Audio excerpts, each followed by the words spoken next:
Hello there, friends and family. So it's Bonnie in the garden, and so if you are finally seeing this part of the video, you know that we survived that very long bridge. We are alive. Now we have a very cool story to share with y'all because we made it to the Singing Oak Tree here in a park, very beautiful park in the middle of New Orleans. And as you can see, right above me is the Singing Oak Tree. Sundown to sunrise.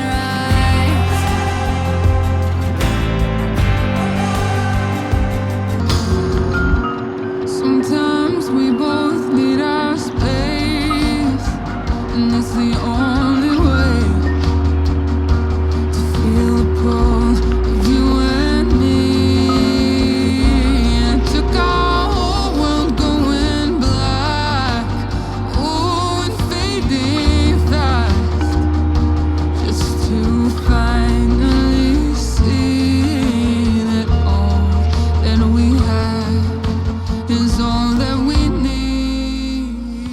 Now, the funny story is that when I was getting some drone footage of that long bridge, we went in between like two homes, really big mansions, and it was like a dead-end street. And bringing in the drone, finishing up the little video, and a man came up behind us in the truck, and he's kind of blocking in our way, and he said he was coming to check on his buddy's house, which is one of those big mansions. And started talking to us, started asking us some questions, what we're doing, you know, the typical like, oh shoot, am I gonna get in trouble? And what actually was surprising is he was a nice man. We had a great conversation. And so then later he invited us to go talk to him on one of the gazebos out in the lake, and I'll show you in the video right here.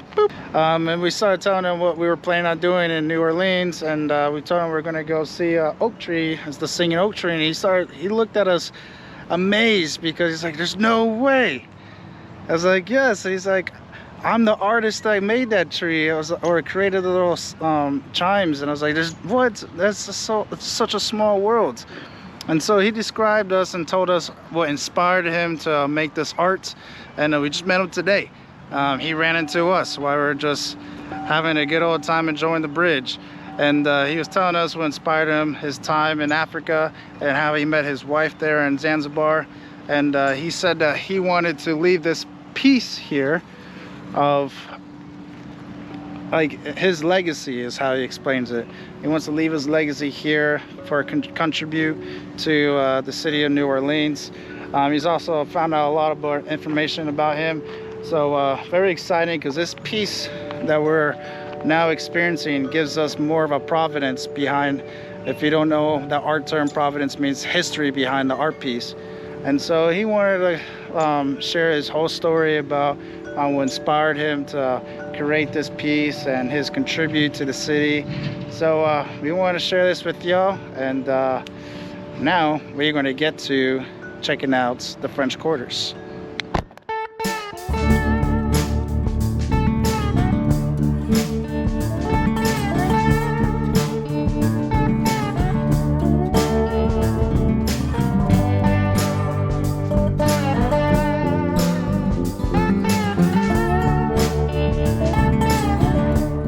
Welcome to the land of many tongues, as the indigenous people used to call it. It was once owned by the French, and then later on transferred over to the Spaniards, and then eventually became part of the colonies.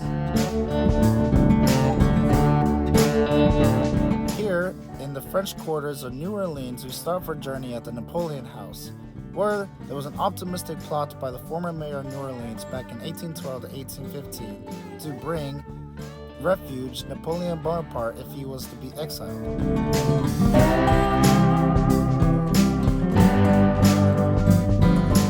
Here they would actually have the replicated furniture of Napoleon Bonaparte's furniture that he would actually have in the residence in France.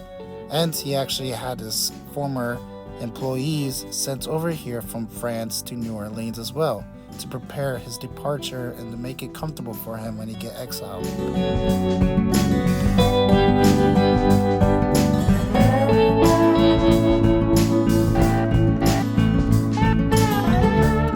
next stop, we will come and visit the famous Hotel Montillon, which has the very unique Carousel bar. This installation was brought in 1949, and it's been running ever since. Very famous for the Prim's Cup cocktail and live New Orleans jazz music.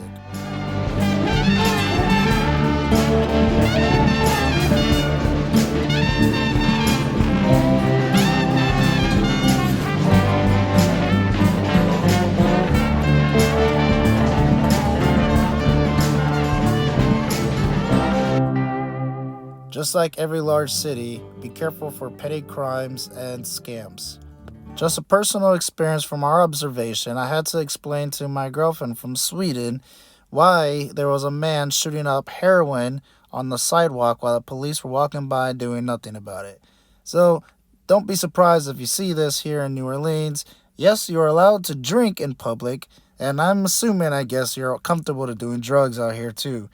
Yeah, it's kind of not something I agree with, but just be mindful of where you're walking. I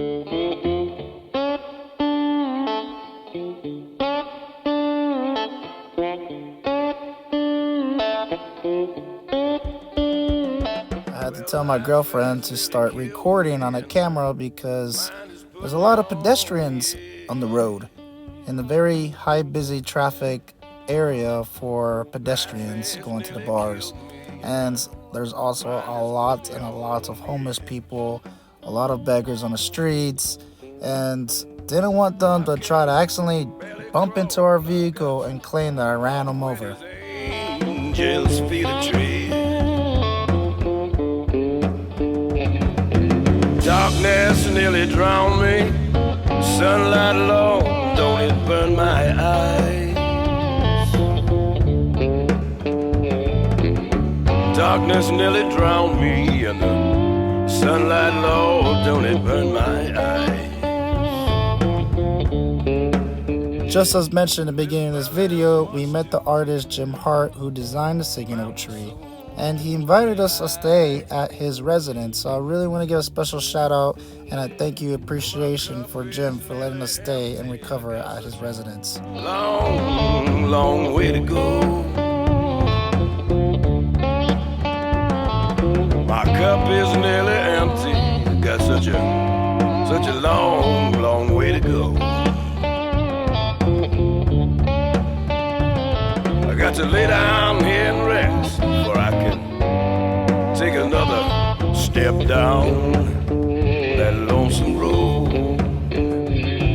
Where the darkness nearly drowned me, the sunlight burned my eyes. This valley is much too deep in this mountain so very high. I gotta lay down here and rest